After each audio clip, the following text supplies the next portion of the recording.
Hey there, welcome to episode 3 of the Sonarpilot podcast. My name's Johnny Miller. I'm the label manager of Sonarpilot Audio, the label, and I'm the coordinator of comms around the Mirage project.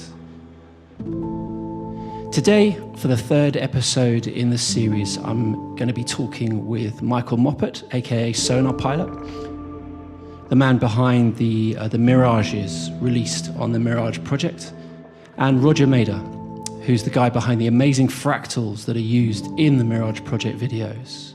It's been quite a while since our last update, so I thought I'd give you a bit of a look behind the scenes today, tell you a bit more about what's going on at the Mirage project, get under the hood, and talk with Michael and Roger about how the videos are made and what's coming up next.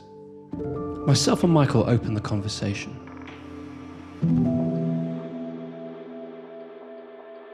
Let's spend a moment to look back on season 1, guys. I'd love to hear from you. What are the main things that you took away from those first 6 videos from season 1 of the Mirage project? Yeah, hi Johnny. Great to be on the show with you and Roger today. There are 3 elements that stood out for me looking back. Number 1 is the reaction of the audience. We have been releasing electronic music for the last 10 years on Sonarpilot Audio, our label. And we had worked with some pretty good names in our industry. And when we did a release, an EP, an album or something, we had feedback from all over the world, but there was something that, lasted a few weeks, maybe a month, maybe a bit longer, but then it just kind of died away. With the Mirage project, we had a very different experience. We released the first of the 6 videos in March 2020, so over a year ago. And the last one came out last November, I guess. And so that's almost 3/4 of a year now. And still today we have, on an almost daily basis, we have feedback. We have activity on our Twitter feeds. We have people who get in touch with us, who discover the videos for the first time and come back with comments. We have people who subscribe to the newsletter. So it's a very different level of engagement. And that, of course, was really lovely. And also the intensity of the engagement. There were people who wrote long messages and comments, how they were fascinated by those worlds and how they really loved to watch the videos and that they really took them to some other places. And that is really, it's very gratifying.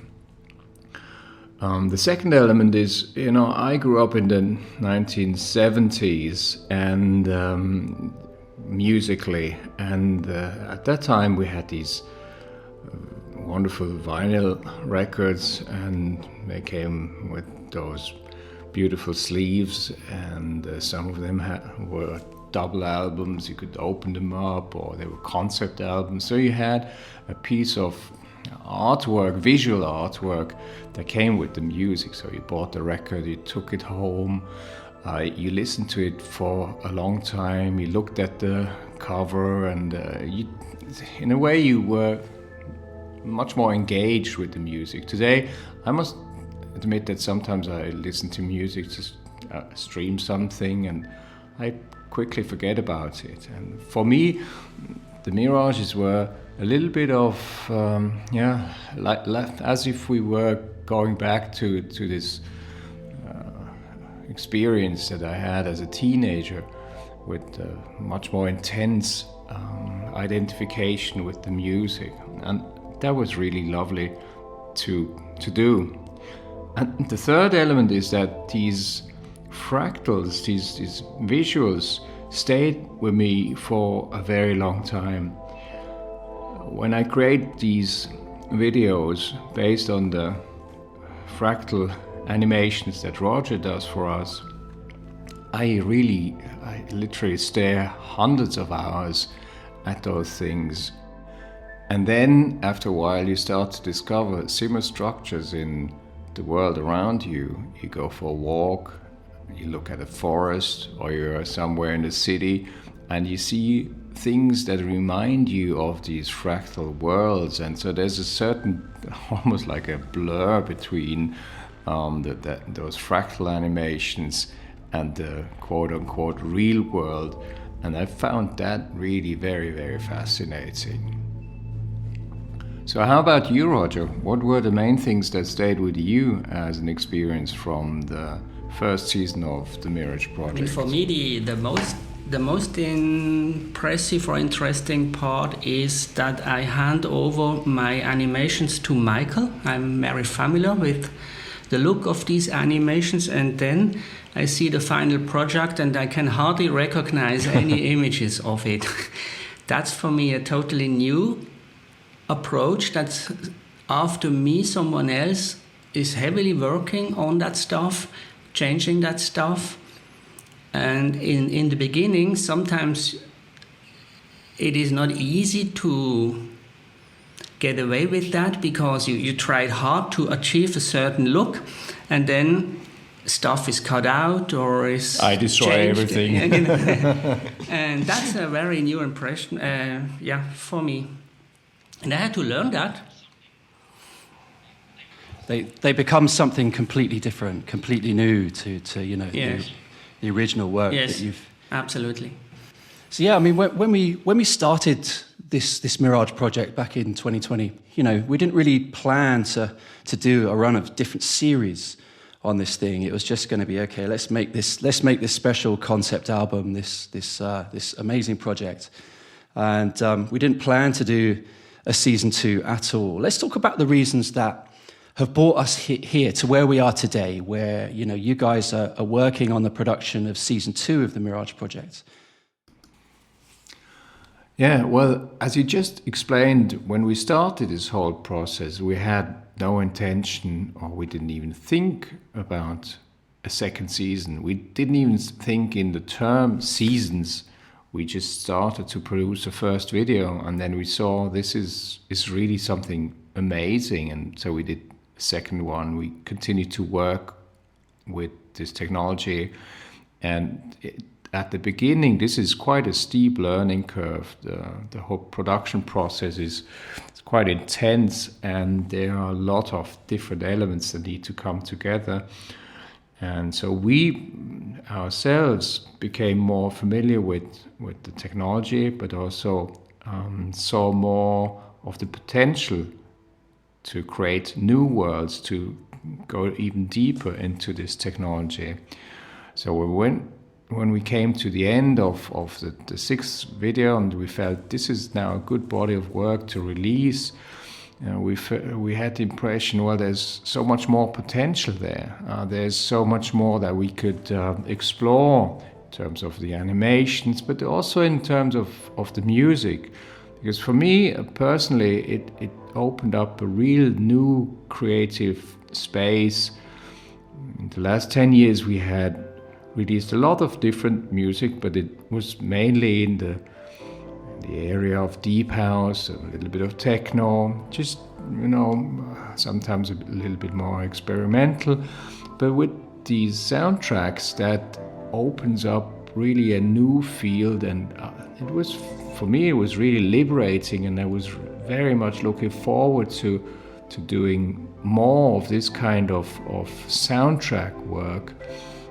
The thought to go back and produce another deep house track and release it the conventional way just all of a sudden wasn't appealing anymore.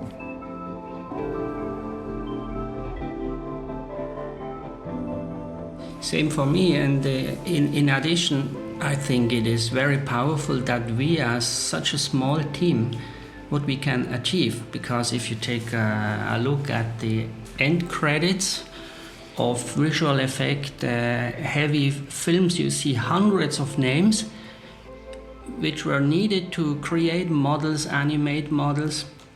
So this would never be possible for us, but with these fractal worlds we can go into such a high detail and deepness. Even myself alone and Michael doing the music alone. So I think it is that's the amazing part for me, what we can achieve in such a small team.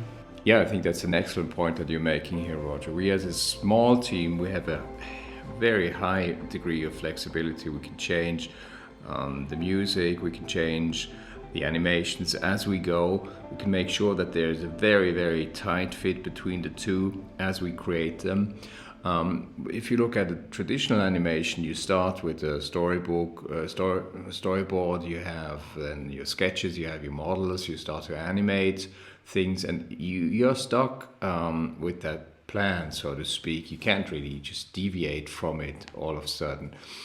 And the other thing is that, of course, this approach is also different in the sense that we start with half a page of a mathematical formula, and it's an exploration, it's a journey. We never know where this will take us. We feed that into a machine, and then it starts to spit out pictures. We start to animate those pictures, and from the get-go, we don't really know where this is going to take us, and that makes it so interesting and so fascinating. Is that the same process then musically, you know, as you're creating these ideas for season 2, you know, and these new visuals come to the front, you know, musically, is it the same where you know you don't necessarily have a sort of end destination, but you kind of build it as you go, as these worlds take shape, the music takes shape too? Is that kind of the approach? Well, one thing that I learned during the production process of the first season of the Mirage project is something that I will also continue to do here in the second season. At the very early stage, I start to just collect music that I like to use as an inspiration, as a springboard, so to speak. And when Roger hands me the first animations of a new world, I go through this kind of library and see what might be a fit there, just as a atmosphere, as a flavor, and see how these different elements could go together. And that gives me an initial idea where I want to take this world. Should it be more quiet? Should it be more aggressive? Should it be more... Is there more a contrast between the visual and the music, or should it be pretty closely tied together? And then I started to really develop the music, to write the music myself.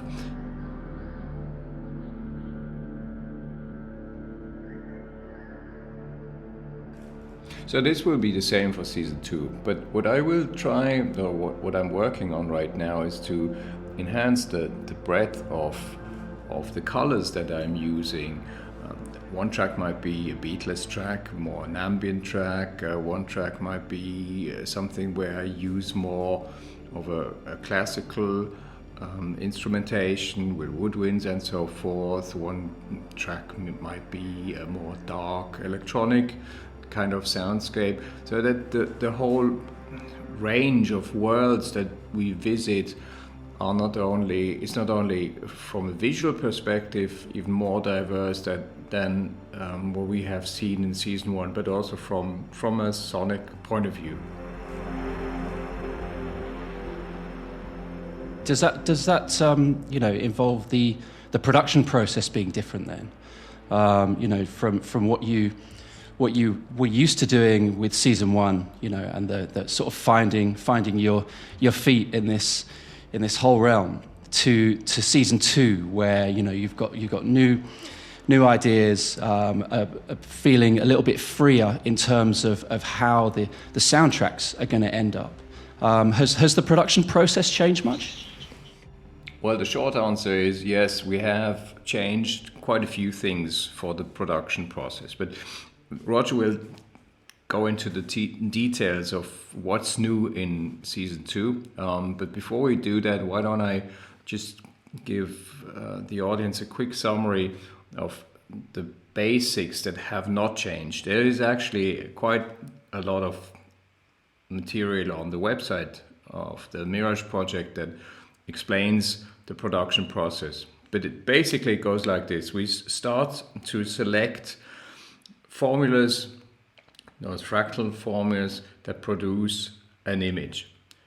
These images are not animated. We just select, we go through, we sift really through literally hundreds and hundreds of formulas and make changes and look at individual pictures of those worlds. It's like you send out a probe, and the probe comes back with one snapshot of one world. And then we have to decide, is it interesting to explore that further, yes or no? And then we do a set of animations there in a very low quality. That gives us more information about the feasibility of that animation. You need to understand that for 1 second of animation we need 25 pictures, and sometimes it takes 10 minutes to render a good quality of such a fractal picture. Sometimes it takes 2 hours. So to render 1 second of an animation, if each picture takes 2 hours, it's just a very long process. To give you just a bit of a feel for how long this takes, we had a total rendering time of over 30,000 hours to produce all basic animations for the mirages of season 1. So this will be the same. We went out, we looked at a lot of different worlds, we decided, okay, this is the stuff that we will explore, and then Roger goes to work and starts to create these individual shots and puts them together to about 30-second strings of animation. That is the same for season 2. But then there are significant differences, and I'll let Roger explain those. I think for me, one big difference to season 1 is in season 1 we had, once we have found the world and explored the right viewpoint for the cameras, we set up several keyframes, and the camera moves along these keyframes, which gives us the animated movie. But the world itself is not changing. That's more or less constant. To change that world, we need to tweak on the parameters of the formula, which manipulate the image, manipulate the shape of the geometry. And now in season 2, we try to make the images more interesting, more powerful, not only using the camera, moving the camera, as well changing the formulas, changing the shape of the objects during the animation. For me, that's a key difference between the seasons. So you can think of, if in season 1 we had just stuff that lays on the table, and we just move the camera around and zoom in or move the camera between the objects on the table. And now in season 2, these objects have their own life. They behave, they grow, they shrink, they do something, and at the same time we move the camera between those objects. Plus, I think the other thing is the green screen. Mm-hmm. Actually, if you have an object that's typically in front of a color or an image, it could be clouds, it could be a night sky, and it's very hard or even impossible afterwards change that color. So you try to isolate the fractals and have them on a neutral colored screen, which is typically green or maybe sometimes blue.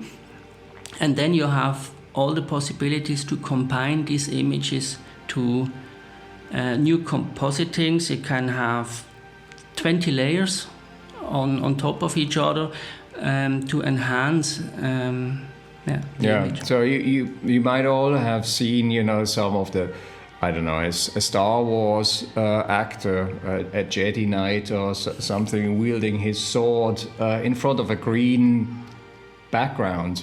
That's basically the idea here. But instead of a Jedi warrior, we have a fractal object. And so for me, when I get these fractal movies from Roger, it's not a full image which is in itself already pretty much done with background and everything, but I can work with these different objects and start to put them together, and that gives me then in the editing process a lot of freedom. Plus these objects have something like their own lives, so it's quite some crazy stuff that we're gonna see in season 2. Yeah, it certainly sounds like the production process is quite different and a step up, into new territory. Taking your experiences from the production of season 1 and upping that to a new level, which is amazing. And I think in terms of getting this out there and communicating it with an audience, season 1 built up a nice following of people who for many had never seen anything like that before, or maybe had seen things like that in feature films, as we talked about earlier, and never really sort of seen a electronic music video that had that much detail in it. So coming from the sort of label side and of communicating season 2 to people, we've built up that audience now, and are going to be hitting new people with it, adding to the existing audience, which we didn't really have before. It was brand new to everybody, whereas this time we can deliver something that's visually and audibly a step up from season 1. I can't wait to get the stuff out there.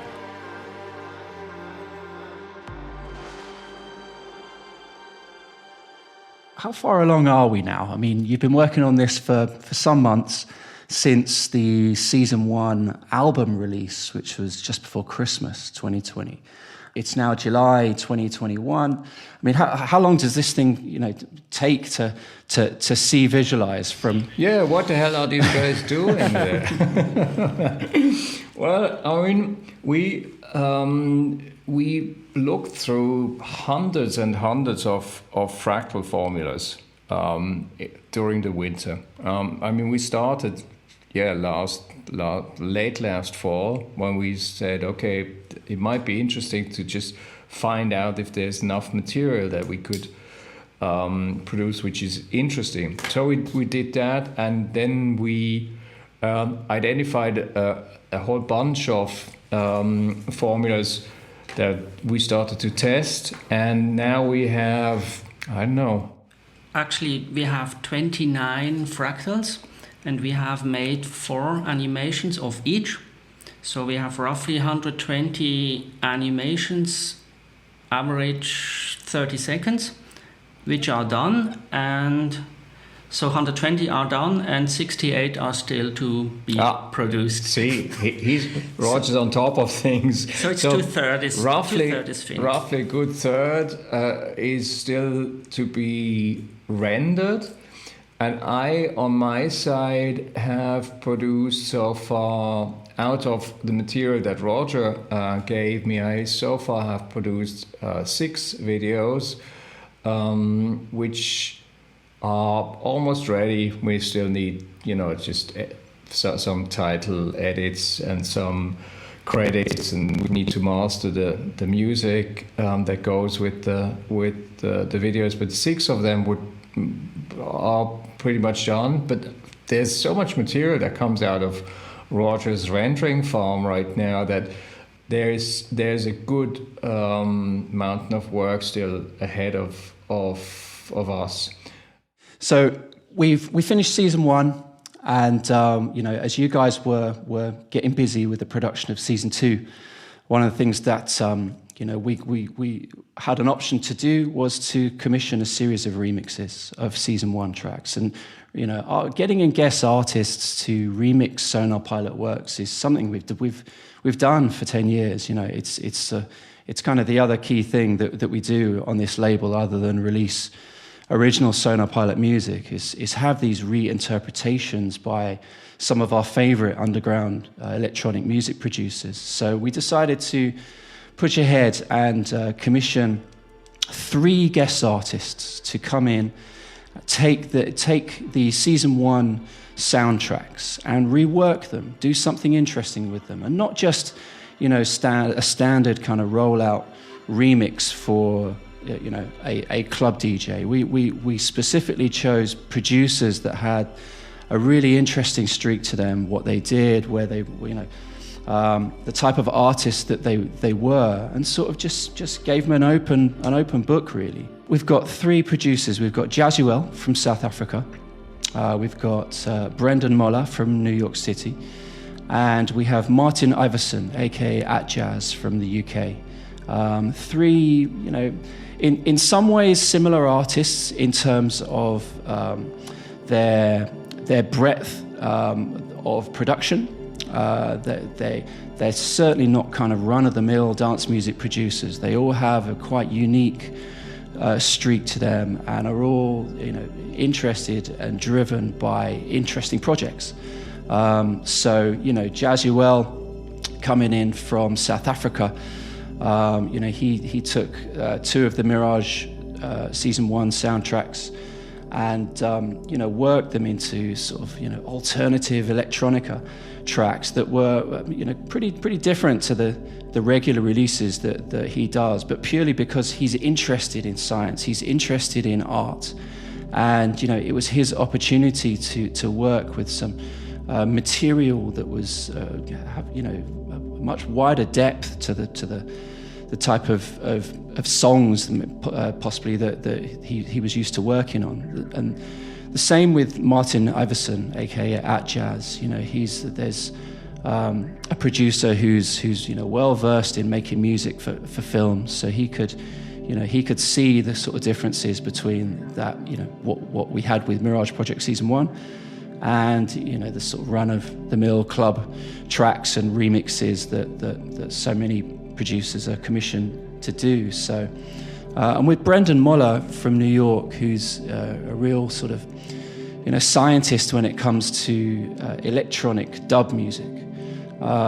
Brendan's someone we've worked with quite a few times on Sonarpilot Audio.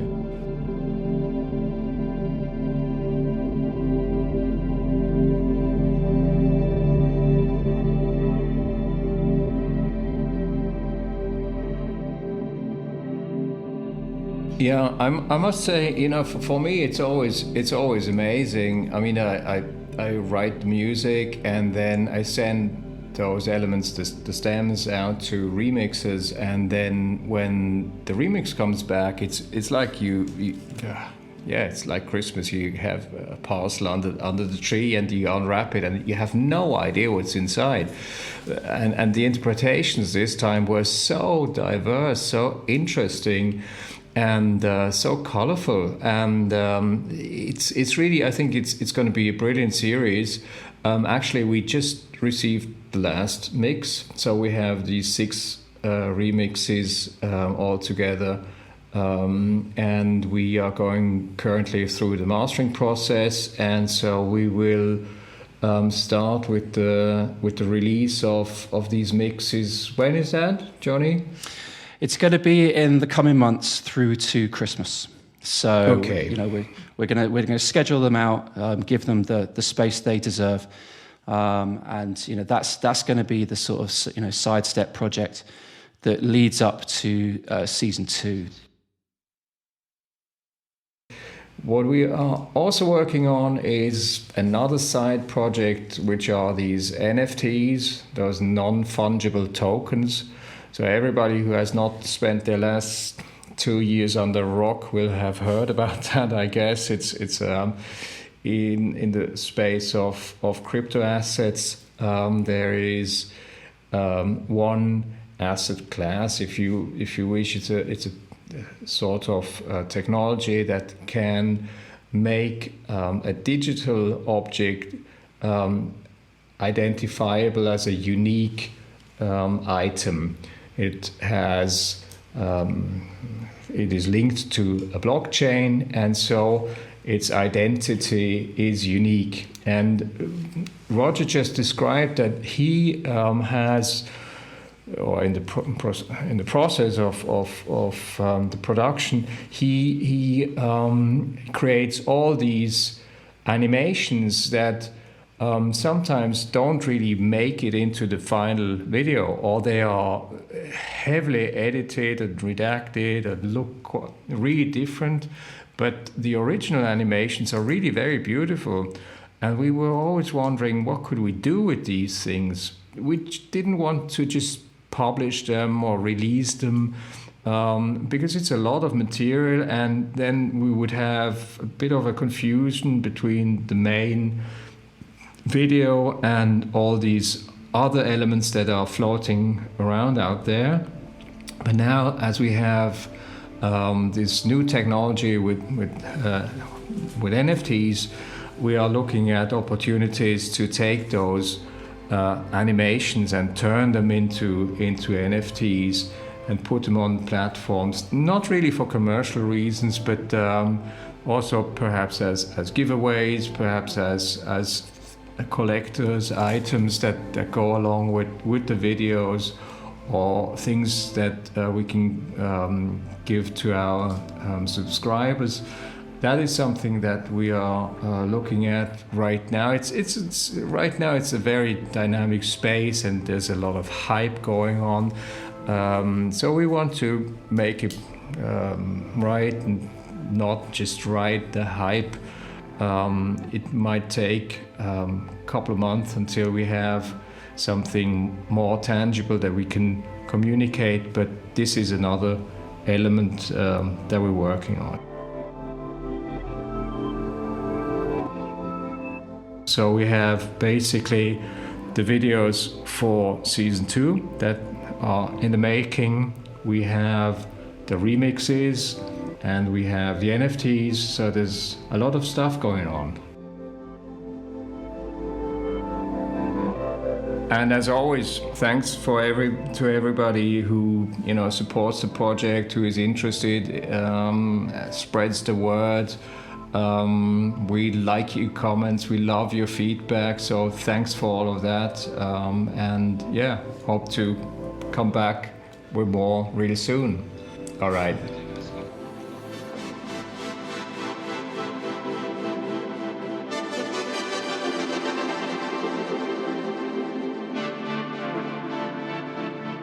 You've been listening to episode 3 of the Sonarpilot podcast.